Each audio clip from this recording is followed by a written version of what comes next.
In a few days, over 600 Lebanese people were killed by Israeli strikes. Civilians' families were wiped off in South Lebanon, in southern suburb of Beirut, in Beqa and West Beqa, Baalbek and Hermel. Many places in Lebanon have been pounded.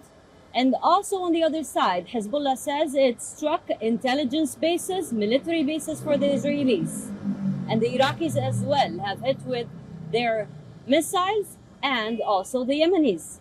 Is the region, after all this escalation, on the brink of a full-blown, full-scale war? We tell you more.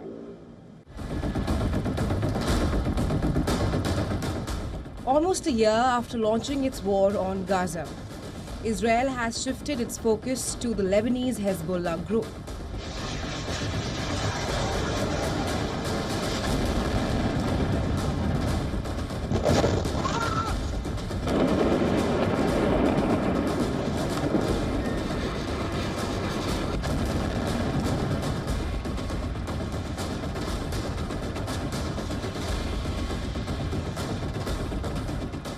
The death toll on either side of the Israel-Lebanon border is showing no signs of slowing down. Lebanon has experienced its bloodiest week since the start of the civil war.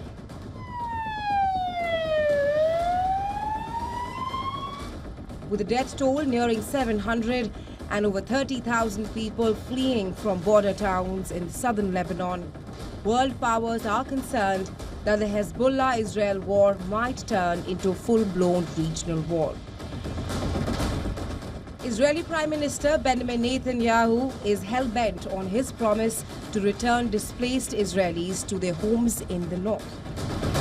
In the further escalation of fire, Israel is planning a ground incursion in Lebanon. We are essentially preparing shoulder to shoulder with the Northern Command for a potential ground maneuver.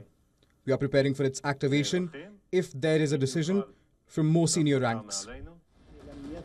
Hezbollah, on the other hand, claims to have struck Israel's Mossad base in the heart of the nation. The Lebanese group has been continuously targeting the northern cities of Israel, raining down most recently its FADI-1 missile on the Israeli town of Kiryat, bordering Haifa. Hezbollah benefactor Iran declares Israel cannot defeat the Lebanese group, even after killing its commander.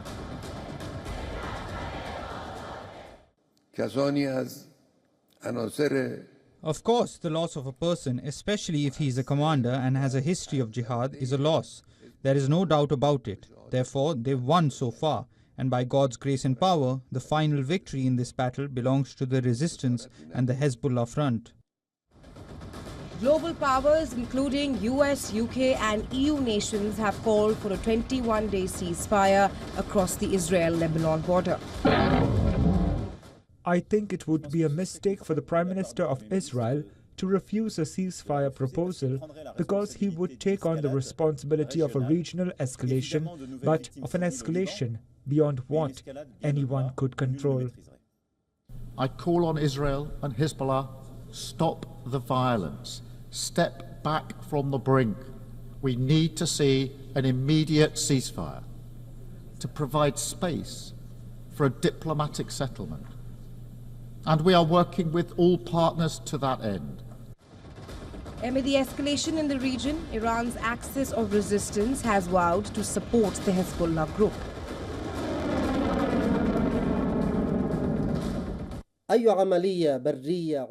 Any aggressive ground operation carried out by the Israeli enemy will be followed by heavy losses upon them, and its inevitable result, God willing, will be a major defeat.